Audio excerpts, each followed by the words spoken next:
The children were sleeping upstairs when their mother and stepfather were executed in cold blood just rooms away. The killer had driven over 300 miles with one singular purpose: to erase the life his ex-wife had built without him. This was not a crime of passion. This was calculated revenge, dressed in surgical precision. Before we go further, I want you to comment below. What psychological warning signs do you think appear before someone crosses the line from control to murder? Michael David McKee was not supposed to be a killer. At 39 years old, he was a respected vascular surgeon, a man who saved lives for a living, who understood the fragility of the human body better than most. He knew exactly where to cut, where to apply pressure, how to stop bleeding or how to cause it. His hands were trained instruments of precision. On December 30th, 2025, those same hands allegedly held a firearm as he entered the Columbus, Ohio home of his ex-wife, Monique Tepe, and her new husband, Dr. Spencer Tepe. The scene investigators found was methodical. 2 bodies. 2 gunshots. No signs of struggle that would suggest panic or hesitation. This was not the work of someone who stumbled into violence. This was someone who had planned, who had visualized, who had perhaps rehearsed this moment in his mind countless times before finally acting on it. Monique had rebuilt her life. After her marriage to McKee ended, she had found love again with Spencer, another physician. They had created a blended family, a home filled with the laughter of young children, a future that looked nothing like the past she had escaped. But Michael McKee, it seems, could not let that past go. Prosecutors would later describe a history of emotional abuse during their marriage, a pattern of control and manipulation that did not end when the divorce papers were signed. Emotional abuse leaves no visible scars, but its damage runs deeper than any physical wound. It rewires the victim's sense of reality, erodes their confidence, makes them question their own perceptions. For the abuser, it is about power, about maintaining dominance even when the relationship has legally ended. McKee allegedly made threats, engaged in behaviors designed to destabilize Monique's new life, to remind her that he still existed in her world whether she wanted him there or not. What drives a person from emotional control to physical annihilation? Psychologists who study domestic violence escalation point to a specific trigger: the loss of control. When an abuser realizes they can no longer manipulate their victim through psychological means, when the victim has truly moved on and built a life beyond their reach, the abuser faces an existential crisis. Their identity, built on dominance, crumbles. Some retreat, others escalate. McKee chose escalation. The drive from Illinois to Ohio is not short. It takes hours. Time to think, time to reconsider, time to turn back. But McKee did not turn back. He drove through the night through state lines, carrying with him not just a weapon but a narrative he had constructed in his mind. Perhaps he told himself this was justice. Perhaps he convinced himself that Monique had wronged him, that she deserved this, that Spencer had stolen what was rightfully his. Abusers are masters of rewriting history, of casting themselves as victims even as they plan violence. When he arrived at the house, the children were asleep. 2 young lives, innocent and unaware, dreaming in their beds while their parents' lives were about to end. Did McKee think about them? Did he consider the psychological devastation he was about to inflict on these children, who would wake to a world forever shattered? Or had his tunnel vision narrowed so completely that only Monique and Spencer existed in his mind? Surveillance footage would later place McKee at the scene. Technology, the silent witness that criminals often forget, captured his movements, his vehicle, the timeline of his presence. When police searched his possession, they found the firearm. Ballistic analysis matched it to the bullets that killed Monique and Spencer. The physical evidence was overwhelming, a trail of proof that connected McKee to the murders with scientific certainty. But physical evidence tells us what happened. It does not tell us why. For that, we must look deeper into the psychology of a man who could not accept rejection, who could not tolerate the idea of his ex-wife finding happiness without him. This is the dark heart of intimate partner violence, the belief that if I cannot have you, no one can. McKee was formally indicted on multiple counts, including aggravated murder and aggravated robbery. He waived extradition, a legal formality that meant he would not fight being returned to Ohio to face trial. Perhaps he knew the evidence was insurmountable.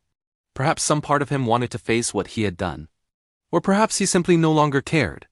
The case drew national attention not just because of the brutality of the crime, but because of who McKee was: a surgeon, a healer, someone society trusts with the most vulnerable moments of human life. The cognitive dissonance is jarring. How does someone trained to preserve life become someone who takes it? But this is the uncomfortable truth about violence. It does not discriminate by profession or education or social status. Doctors can be abusers, lawyers can be killers. The veneer of respectability means nothing when the psychological mechanisms of control and rage take over. Would you have seen the warning signs if you knew Michael McKee? Would you have believed that the polished, professional surgeon was capable of driving 300 miles to commit double murder? This is the question that haunts communities after such crimes. The neighbors who say he seemed so normal. The colleagues who insist there were no red flags, but there are always flags. We just do not always recognize them until it is too late. Monique had recognized them. She had left. She had divorced him. She had built a new life. She had done everything right, everything that domestic violence advocates tell victims to do. And still, she was not safe. This is the terrifying reality that survivors face. Leaving an abuser is often the most dangerous moment, the point at which the abuser's loss of control becomes absolute and their potential for violence peaks. The children who survived that night will carry this trauma for the rest of their lives. They will grow up knowing that their mother and stepfather were murdered while they slept nearby. They will grapple with questions that have no good answers. They will wonder if they could have done something, even though they were children, even though there was nothing they could have done. Trauma does not follow logic. It embeds itself in the psyche and shapes how we see the world, how we trust others, how we navigate relationships. McKee's trial is scheduled for later in 2026. The legal process will unfold with its procedural rhythms, its motions and hearings and eventual verdict. But no verdict will bring Monique and Spencer back. No sentence will undo the psychological devastation inflicted on their children and families. Justice in cases like this is a hollow word. It is necessary, but it is not healing. What this case forces us to confront is the inadequacy of our systems to protect victims of domestic abuse before violence escalates to murder. Monique had left. She had divorced. She had moved on. But the legal system could not prevent McKee from driving 300 miles with a gun. Restraining orders are paper barriers against determined violence. Background checks do not flag emotional abuse. The warning signs were there in the history of control and threats, but they were not enough to trigger intervention before it was too late.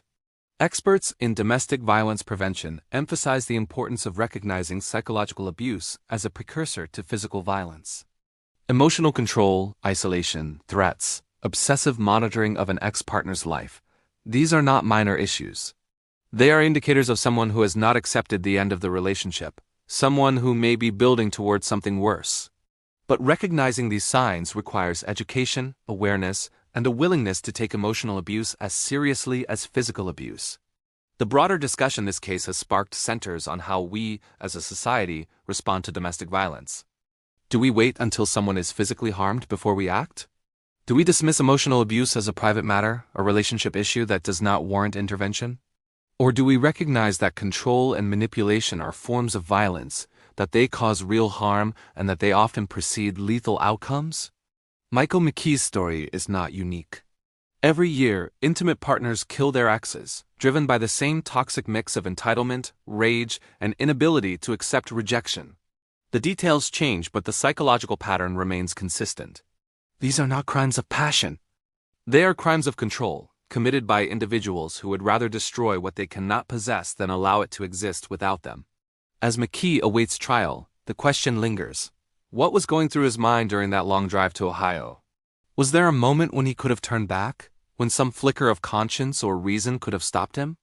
Or had he already crossed a psychological threshold, a point of no return where the only outcome he could envision was the one that ended with Monique and Spencer dead? We may never fully understand the internal landscape of someone who commits such an act, but we can learn from it. We can recognize the patterns. We can take threats seriously. We can support survivors. We can build systems that intervene before control becomes murder. The children are still alive. They will need years of therapy, support, and love to process what happened. They will need people who believe them, who validate their trauma, who help them understand that none of this was their fault. They are the living reminder of what was lost and what must be protected. Do you think our legal system does enough to prevent domestic violence from escalating to murder? Or are we always one step behind, reacting to tragedy instead of preventing it? Trust is the weapon that manipulators use best. They do not need guns or knives when they have your belief, your loyalty, your willingness to follow them into darkness. The second season of The Curious Case explores how ordinary people become victims of extraordinary deception, and how the line between influence and exploitation can disappear entirely. Before we continue, comment below. Have you ever trusted someone who turned out to be manipulating you? What made you finally see the truth? Investigation. Discovery's anthology series returned in January 2026 with a focus that cuts deeper than typical true crime fare. Hosted by legal analyst Beth Karas, the show does not simply recount crimes.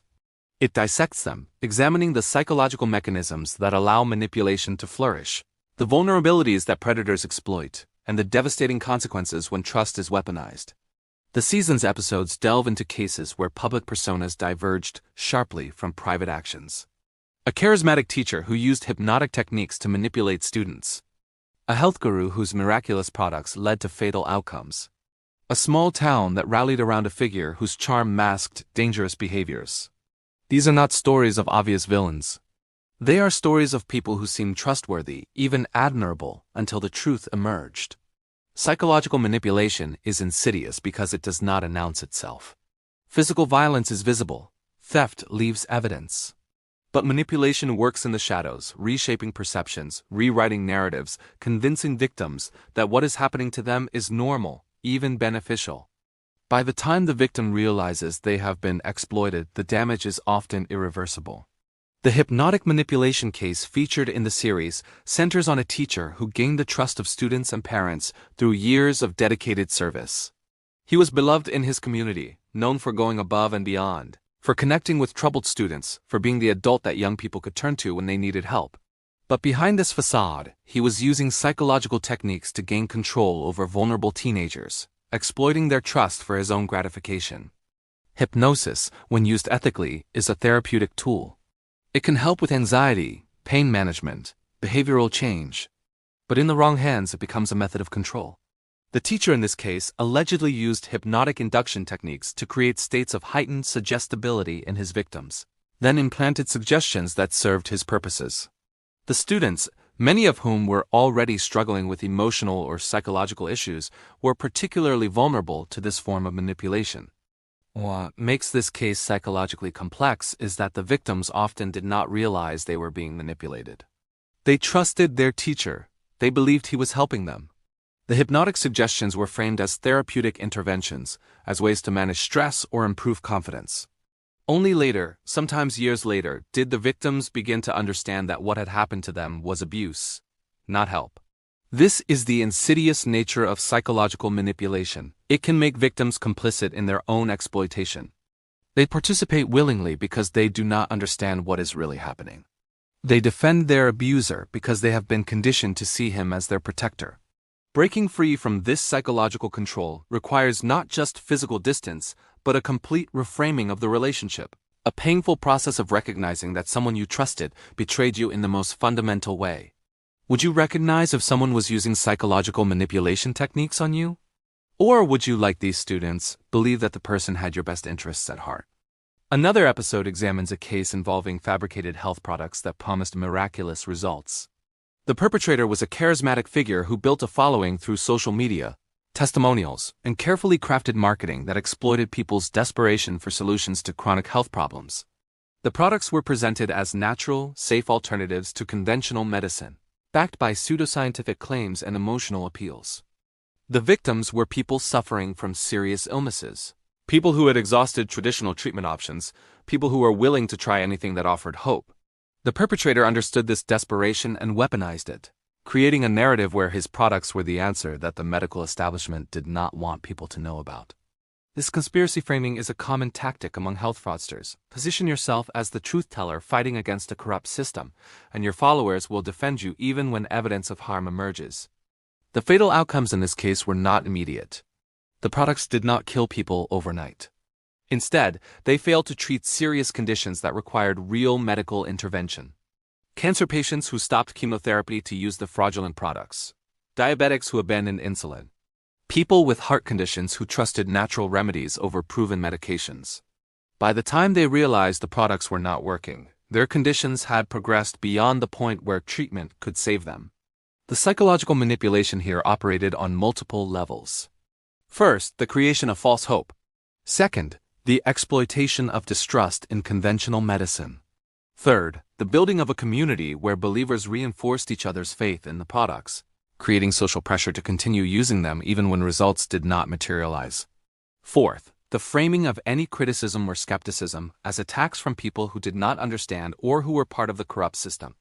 This is how manipulation creates its own ecosystem, a closed loop where questioning is discouraged, where doubt is reframed as weakness or betrayal, where the manipulator's narrative becomes the only acceptable truth. Breaking free requires not just recognizing the manipulation, but being willing to admit you were wrong, to face the social consequences of leaving the group, to accept that you were deceived. The series also explores cases involving entire communities that rallied around charismatic figures whose charm masked dangerous behaviors. These are perhaps the most psychologically complex cases because they involve collective manipulation, where social dynamics amplify individual vulnerability. When everyone around you believes in someone, when the community consensus is that this person is trustworthy, it becomes exponentially harder to see the truth or to speak up when you do. Social psychologists call this phenomenon groupthink, where the desire for harmony and conformity overrides critical thinking. In communities where a charismatic figure has built a strong following, dissent becomes socially costly. People who raise concerns are dismissed as troublemakers, as jealous, as misunderstanding the situation. The manipulator often actively cultivates this dynamic, positioning themselves as a victim of unfair criticism, rallying their supporters to defend them. The cases featured in the Curious Case of demonstrate how this dynamic can persist even in the face of mounting evidence. Victims come forward, but they are not believed. Red flags emerge, but they are explained away. The community's investment in the manipulator chess image becomes so strong that acknowledging the truth would require admitting collective failure, and that psychological cost is too high for many to bear. Do you think you would be able to see through a manipulator if everyone around you believed in them? Or would social pressure influence your perception? What makes this series valuable is its focus on the psychological underpinnings of these crimes rather than just the sensational details. Each episode includes interviews with experts in psychology, manipulation tactics, and criminal behavior, providing context for understanding how these situations develop and why they are so difficult to escape. The show also gives voice to survivors, allowing them to tell their stories in their own words. This is crucial because manipulation victims often face skepticism and blame. People ask why they did not see the signs, why they did not leave sooner, why they trusted someone who seems obviously untrustworthy in hindsight. But hindsight is not how manipulation works. In the moment, with limited information and under psychological pressure, victims make decisions that seem reasonable given what they know and believe at the time. The series challenges viewers to examine their own vulnerabilities to manipulation. We all like to think we would not fall for such tactics, that we are too smart or too skeptical to be deceived. But manipulation does not target stupidity. It targets human needs, the need for connection, for meaning, for solutions to problems, for belonging to something larger than ourselves. These are universal needs, and skilled manipulators know how to exploit them. One of the recurring themes across the season is the role of authority and expertise in manipulation. Many of the perpetrators featured held positions of trust: teachers, health professionals, community leaders. They used their credentials and status to build credibility, making it harder for victims to question them. After all, if a teacher says something is therapeutic, if a health expert says a product is safe, if a community leader vouches for someone, we are psychologically primed to believe them. This is why professional manipulation is so dangerous. It comes wrapped in legitimacy, backed by credentials and social proof, making it nearly impossible for individual victims to recognize what is happening until significant harm has occurred. The series does not offer easy answers or simple solutions. Instead, it presents these cases as cautionary tales, as examples of how manipulation operates in the real world, and as reminders that vigilance and critical thinking are essential even when dealing with people who seem trustworthy. The production values of the series enhance its psychological impact.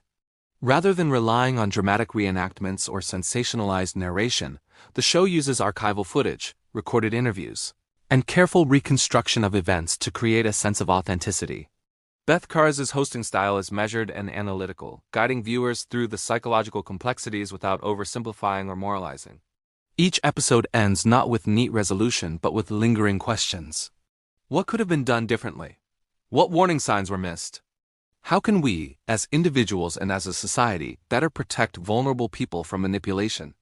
These questions are uncomfortable because they do not have easy answers, but they are necessary if we want to understand and prevent these crimes. The return of the Curious Case of in 2026 comes at a time when manipulation and misinformation are increasingly recognized as serious social problems. In an era of social media influence, conspiracy theories, and erosion of trust in institutions, understanding how manipulation works is more important than ever. The series contributes to this understanding by showing real cases, real victims, and real consequences. As you watch these stories unfold, you might find yourself wondering, could this happen to me? Could I be manipulated by someone charismatic and convincing? The honest answer is yes. We are all vulnerable under the right circumstances. The question is not whether we could be manipulated, but whether we are willing to recognize the signs and take action before it is too late. What psychological vulnerabilities do you think make someone most susceptible to manipulation?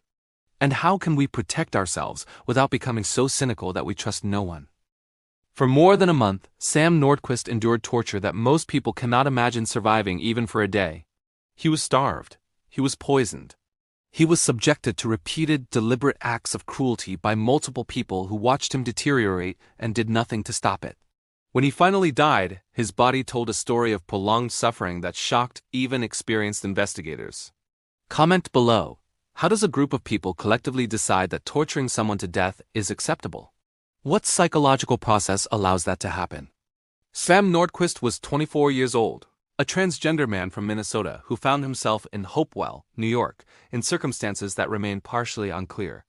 What is clear is that in early 2025, he became the victim of sustained, systematic torture that lasted over a month before his death.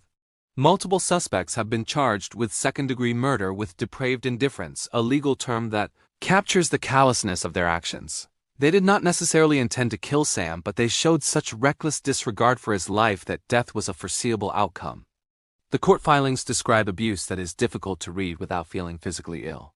Sam was deprived of adequate nutrition, his body slowly weakening as he was denied the basic sustenance needed to survive. He was forced to consume harmful substances, a form of torture that causes both immediate suffering and cumulative damage to internal organs. The abuse was not a single incident or even a series of isolated attacks. It was continuous, relentless, a daily reality that Sam had to endure with no escape and no hope of rescue. What makes this case particularly disturbing from a psychological perspective is the group dynamic. This was not one person acting alone in a moment of rage or psychosis. This was multiple people, over an extended period, collectively participating in or witnessing torture without intervening. How does that happen? How do multiple individuals become complicit in such extreme cruelty? Social psychologists have studied group violence and identified several mechanisms that enable it. First, diffusion of responsibility. When multiple people are present, each individual feels less personally accountable for what is happening. Someone else could stop it. Someone else should stop it. But no one does because everyone assumes someone else will. Second, de-individuation. In group settings, especially when engaged in transgressive behavior, individuals can lose their sense of personal identity and moral responsibility. They become part of the group, and the group's actions feel less like personal choices and more like collective inevitability. Third, escalation and normalization. Torture does not typically start at maximum intensity. It begins with smaller acts of cruelty that gradually escalate. Each act makes the next one seem less extreme by comparison. What would have been unthinkable at the beginning becomes routine after weeks of incremental increases in violence. Fourth, dehumanization. To torture someone for over a month requires viewing them as less than human. The perpetrators likely constructed a narrative where Sam deserved this treatment, where he was somehow different or lesser, where his suffering did not matter in the same way that a real person's suffering would matter. Sam's identity as a transgender man adds another layer of psychological complexity to this case. Transgender individuals face disproportionate rates of violence, often driven by prejudice, fear, and hatred. While the specific motivations of Sam's killers have not been fully detailed in public documents, The sustained nature of the abuse and the group dynamics suggest that his identity may have played a role in how he was perceived and treated by his abusers. Hate-motivated violence operates on a logic of dehumanization. The victim is not seen as an individual with thoughts, feelings, and rights, but as a representative of a category that the perpetrator has been taught to fear or despise. This psychological distancing makes extreme violence possible because the perpetrator is not hurting a person. They are attacking a symbol, an idea, a threat to their worldview. Would you intervene if you witnessed someone being abused, even if everyone else in the group was participating or passively accepting it? Or would social pressure keep you silent? The duration of Sam's torture raises agonizing questions about his psychological state during those final weeks. How does a person endure such prolonged suffering? What mental strategies do victims use to survive when survival seems impossible? Trauma psychologists describe a phenomenon called dissociation, where the mind separates from the body's experience as a protective mechanism. Victims of extreme torture often report feeling as though they are watching what is happening from outside their body, as though the pain is happening to someone else. This is not a conscious choice but an automatic psychological response to overwhelming trauma. Sam may have also experienced learned helplessness, a state where repeated exposure to inescapable pain teaches the victim that resistance is futile. The mind stops looking for escape routes. The body stops fighting back. The person enters a state of passive endurance, simply waiting for each moment of suffering to pass, with no expectation that the situation will improve. The psychological torture of prolonged abuse is in some ways worse than a single violent incident. A sudden attack is traumatic, but it ends. Prolonged torture creates a state of constant anticipation, where the victim never knows when the next act of cruelty will come, never has a moment of safety or relief. This chronic stress causes profound psychological damage, even in victims who physically survive. Sam did not survive. His body, weakened by starvation and poisoning, eventually gave out. When authorities found him, the evidence of what he had endured was written on his body, the signs of malnutrition, the damage from toxic substances, the physical manifestations of weeks of abuse. The case drew national attention not just because of the horrific nature of the crime, but because of the community response. Vigils were held in Sam's memory. Advocacy groups for transgender rights and victims of violence rallied around his story. His death became a symbol of the violence that marginalized communities face, a reminder that hate and cruelty are not abstract concepts, but real forces that destroy real lives.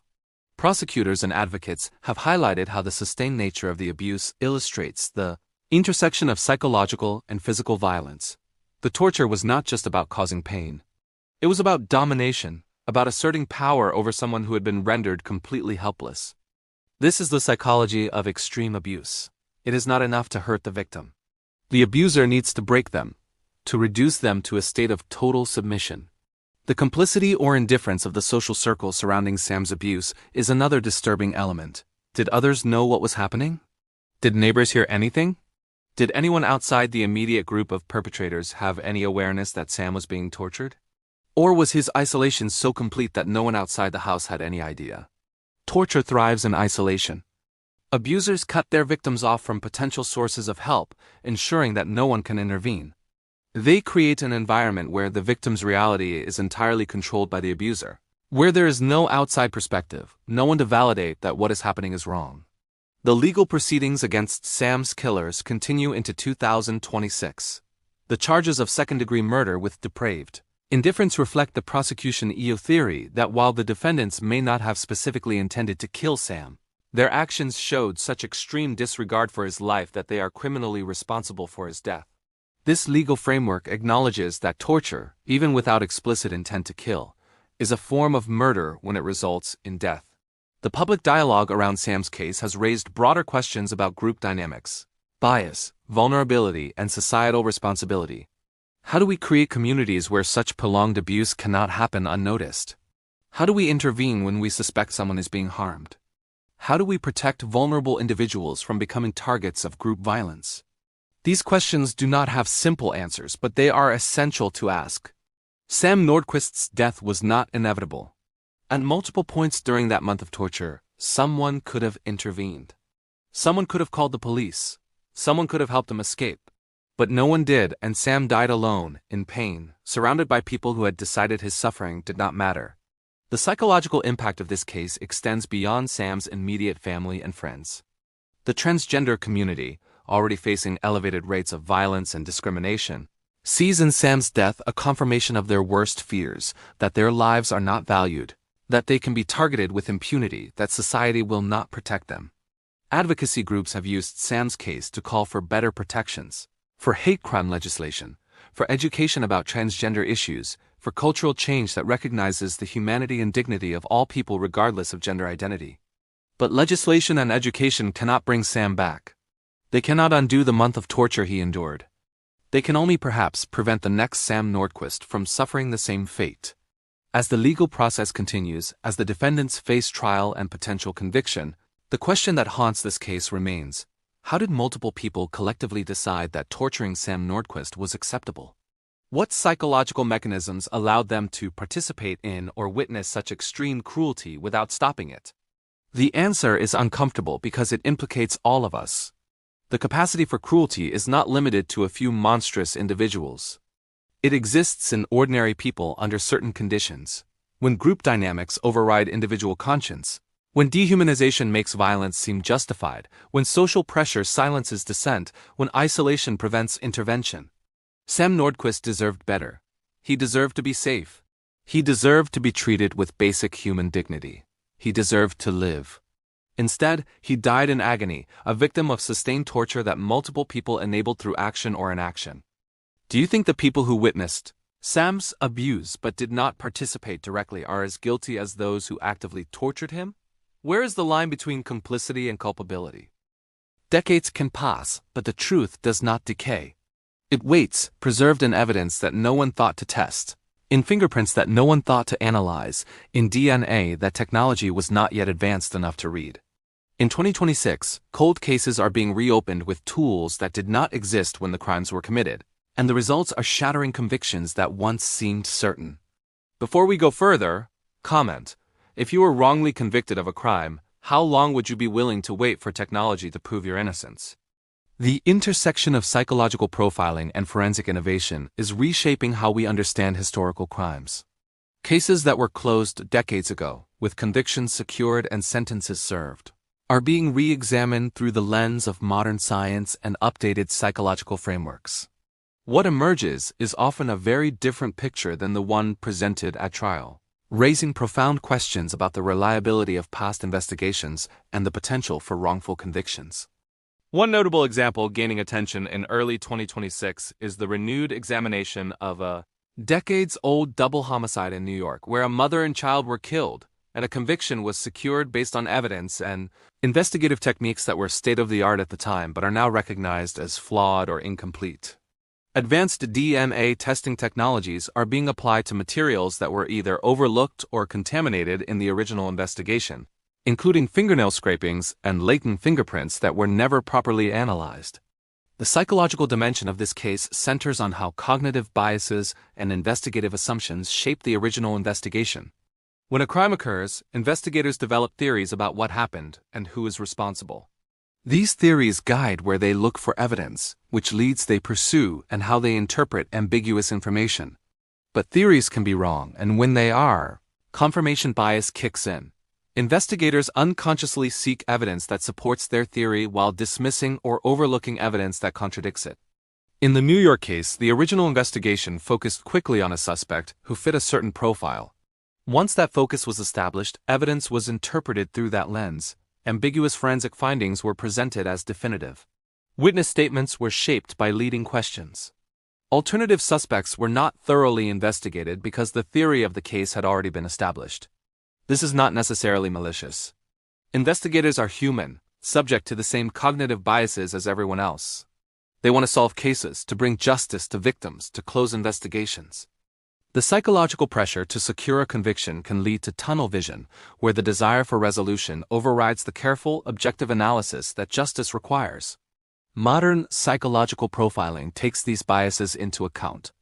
Rather than developing a single theory and pursuing it exclusively, contemporary investigators are trained to consider multiple possibilities, to actively seek disconfirming evidence, to remain open to alternative explanations even after a suspect has been identified. This approach is more psychologically sophisticated, recognizing that human judgment is fallible, and that safeguards are needed to prevent wrongful convictions. The forensic innovations being applied to cold cases are equally transformative. DNA testing in the 1980s and 1990s was rudimentary compared to what is possible today. Modern techniques can extract usable DNA from smaller samples, from degraded materials, from mixed samples that would have been considered untestable decades ago. Touch DNA, which can be recovered from surfaces that a person merely touched, rather than leaving visible biological material, has opened entirely new avenues of investigation. In the New York case, fingernail scrapings that were collected but never tested are now being analyzed with modern DNA techniques. If the victim scratched her attacker during the struggle, those scrapings could contain the attacker's DNA. If that DNA does not match the convicted individual, it raises serious questions about the conviction's validity.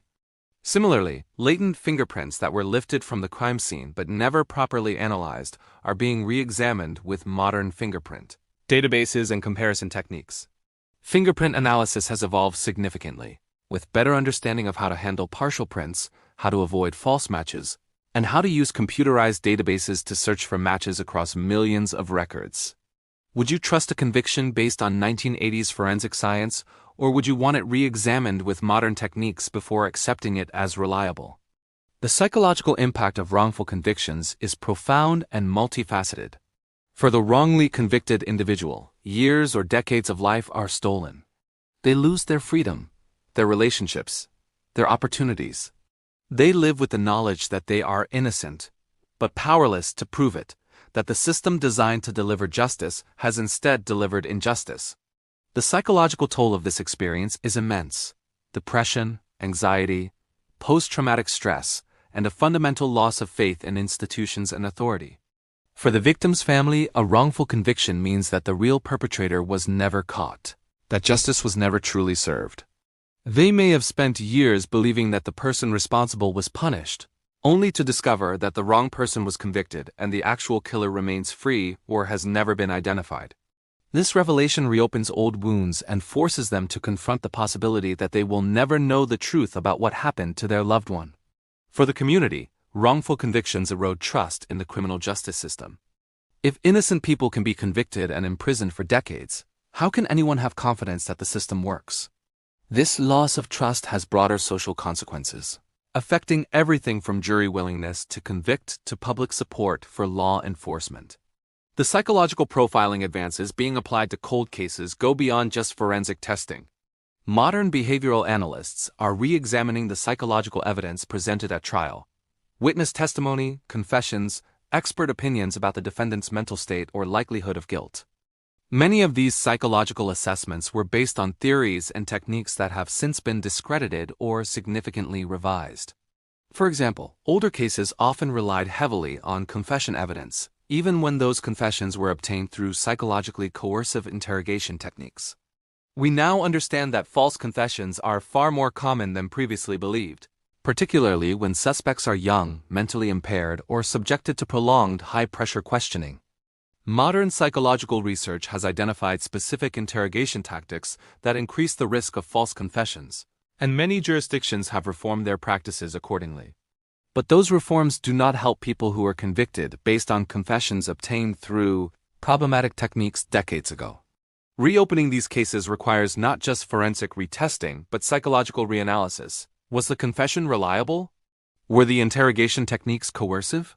Did the suspect have vulnerabilities that made them more susceptible to false confession? The integration of psychological and forensic approaches represents a more holistic understanding of how wrongful convictions occur.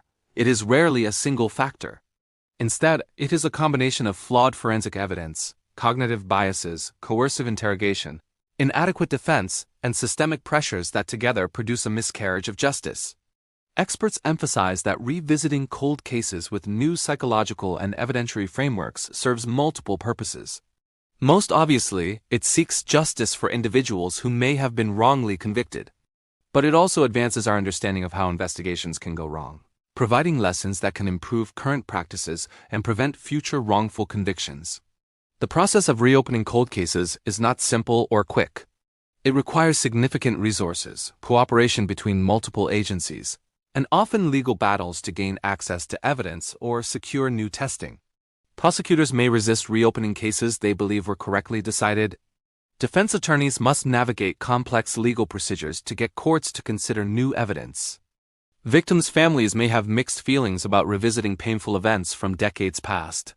But the pursuit of truth and justice does not have an expiration date.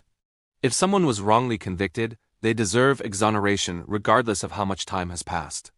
If the real perpetrator was never caught, the victim's family deserves to know. If systemic flaws led to wrongful convictions, those flaws need to be identified and corrected. The psychological dimension of this work extends to the investigators and analysts who take on cold cases. They must approach the evidence with fresh eyes, setting aside the conclusions reached by their predecessors, resisting the natural human tendency to defer to authority or assume that previous investigators got it right. This requires intellectual humility and the willingness to consider that respected colleagues may have made serious mistakes. It also requires emotional resilience. Cold case investigators often work with disturbing evidence, confront the reality of lives destroyed by violence or wrongful conviction, and face resistance from people who do not want old cases reopened.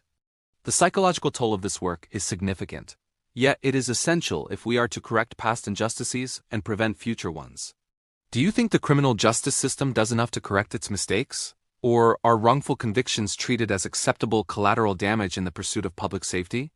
The broader trend of applying modern psychological and forensic techniques to historical cases reflects a cultural shift in how we think about criminal justice.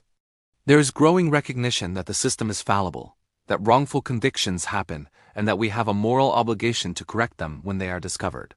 This represents a more mature, psychologically sophisticated approach to justice, one that acknowledges human limitations and builds in mechanisms for self-correction.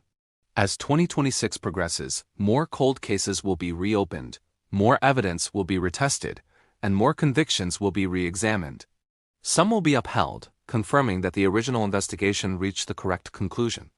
Others will be overturned, freeing individuals who spent years or decades imprisoned for crimes they did not commit. Still, others will remain ambiguous, with new evidence raising questions but not providing definitive answers. Each of these outcomes teaches us something about the intersection of psychology, forensic science, and justice.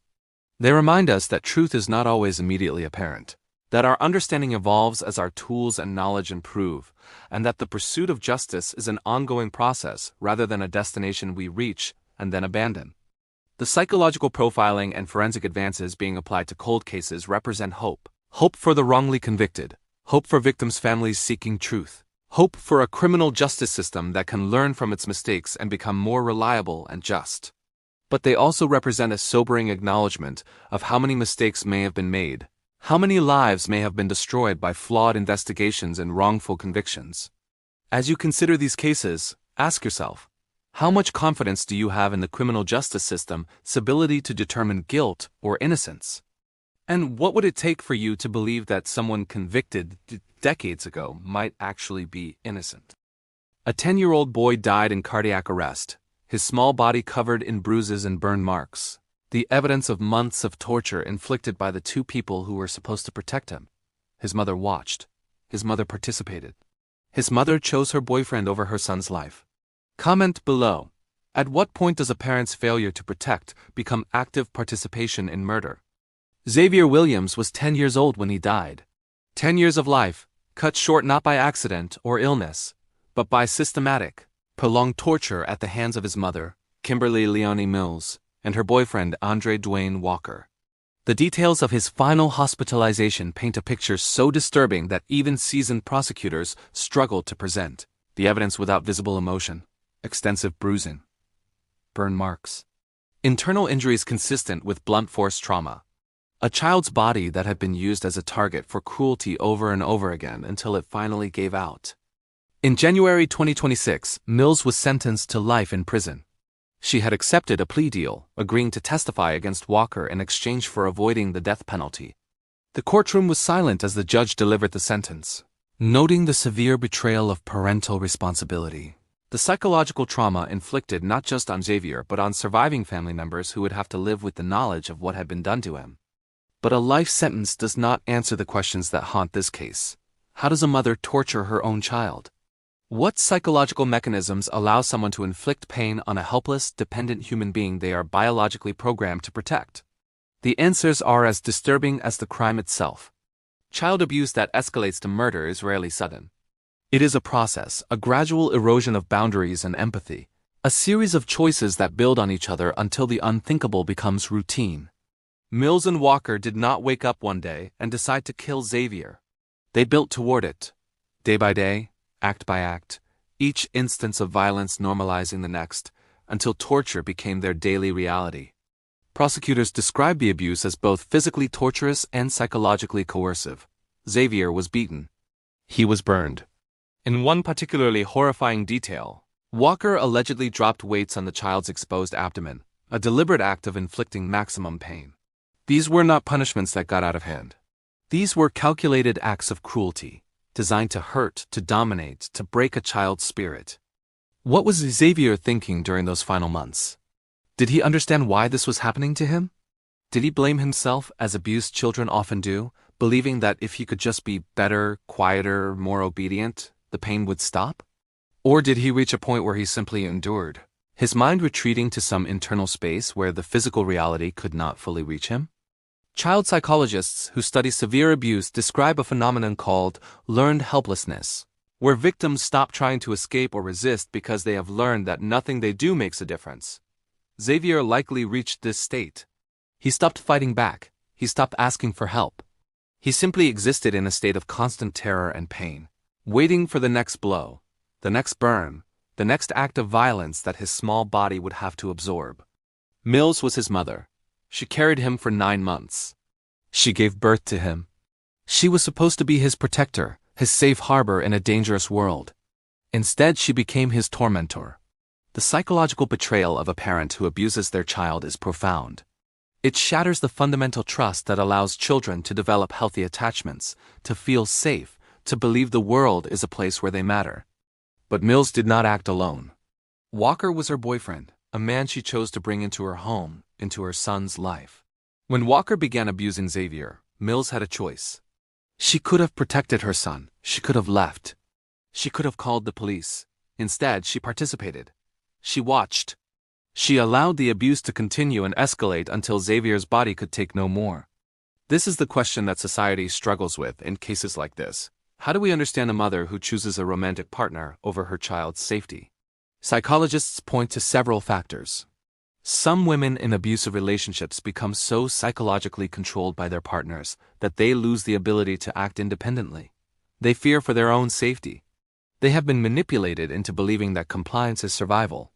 But there is a line between being a victim of abuse yourself and actively participating in the abuse of your child. Mills crossed that line. The evidence showed she was not merely a passive bystander. She was an active participant in Xavier's torture. She inflicted pain herself. She made choices day after day that prioritized her relationship with Walker over her son's life. Do you think a mother who participates in her child's abuse is more culpable than the partner who initiates it? Or are they equally responsible for the outcome? The plea deal Mills accepted has sparked controversy. By agreeing to testify against Walker, she avoided the death penalty. Some see this as pragmatic prosecution, ensuring that Walker faces the strongest possible case. Others see it as a miscarriage of justice, allowing a mother who tortured her child to escape the ultimate punishment. There is no easy answer. The legal system must balance the pursuit of justice with the practical realities of securing convictions. Walker awaits his own trial. The evidence against him is substantial, built not just on physical findings but on Mills' testimony about what happened behind closed doors. If convicted, he will likely face life in prison, or possibly the death penalty, depending on how prosecutors proceed. But no sentence will bring Xavier back. No punishment will undo the months of suffering he endured. The community response to Xavier's death has been one of grief and anger. Vigils were held. Child welfare advocates called for reforms, for better systems to identify and intervene in cases of severe abuse before they escalate to murder. But the uncomfortable truth is that many cases of child abuse happen behind closed doors, in homes where neighbors see nothing, where teachers notice bruises but accept explanations, where the systems designed to protect children are overwhelmed and under-resourced. Xavier's case raises questions about how abuse can continue for so long without intervention. Did anyone notice? Did teachers see the bruises? Did neighbors hear the screams? Or did Xavier's isolation become so complete that no one outside the home had any idea what was happening to him? Child abuse thrives in secrecy. Abusers isolate their victims, cutting them off from potential sources of help. They threaten consequences if the child tells. They normalize the violence, convincing the child that this is what they deserve, that this is normal, that no one would believe them anyway. Xavier likely lived in this psychological prison, unable to escape, unable to ask for help, trapped in a nightmare with no end in sight. The judge's remarks at sentencing highlighted the long-lasting impact on surviving family members. Xavier's extended family will carry the guilt of not knowing, not seeing, not saving him. They will replay every interaction, every visit, every phone call, searching for signs they missed, moments when they could have intervened. This is the secondary trauma of child abuse cases, the ripple effect that touches everyone who loved the victim and failed to protect them, even when they had no way of knowing what was happening. Mills will spend the rest of her life in prison. She will have decades to reflect on what she did, on the choices she made, on the son she tortured to death. Will she feel remorse? Will she come to understand the magnitude of her betrayal? Or will she continue to rationalize, to minimize, to blame circumstances or Walker or anything other than her own actions? Psychologists who work with incarcerated parents who have killed their children describe a range of responses. Some experience genuine remorse and psychological breakdown as they confront what they have done. Others remain in denial, unable to accept responsibility. Still, others display a chilling lack of empathy, viewing their children as objects rather than human beings with their own rights and feelings. The systematic nature of Xavier's abuse suggests a level of psychological detachment that is difficult to comprehend. To torture a child over months requires the ability to ignore their pain, to dismiss their suffering, to view them as something less than human. This is the psychology of extreme abuse, the dehumanization of the victim, the construction of a mental framework where inflicting pain becomes acceptable, even routine. Community leaders and child welfare advocates have used Xavier's case to call attention to the warning signs of severe abuse and the importance of intervention. But intervention requires awareness, resources, and a willingness to act even when it is uncomfortable. It requires neighbors to report suspicions. It requires teachers to push past explanations that do not quite add up. It requires child protective services to have the funding and staffing to investigate thoroughly and follow up consistently. Xavier Williams deserved better. He deserved a mother who protected him. He deserved a home where he was safe. He deserved to grow up, to go to school, to play with friends, to experience all the joys and challenges of childhood and adolescence and adulthood. Instead, his life was cut short by the two people who should have loved him most. As Mills begins her life sentence and Walker awaits trial, the question remains, how many other children are suffering in silence right now, trapped in homes where abuse is escalating, where no one outside knows what is happening? Xavier's death is not an isolated incident. It is part of a larger pattern of child abuse that happens every day, in every community, behind closed doors where the rest of us cannot see. What would you do if you suspected a child was being abused? Would you report it, even if you were not certain? Or would you hesitate, afraid of being wrong, of causing trouble, of getting involved in something that might not be your business?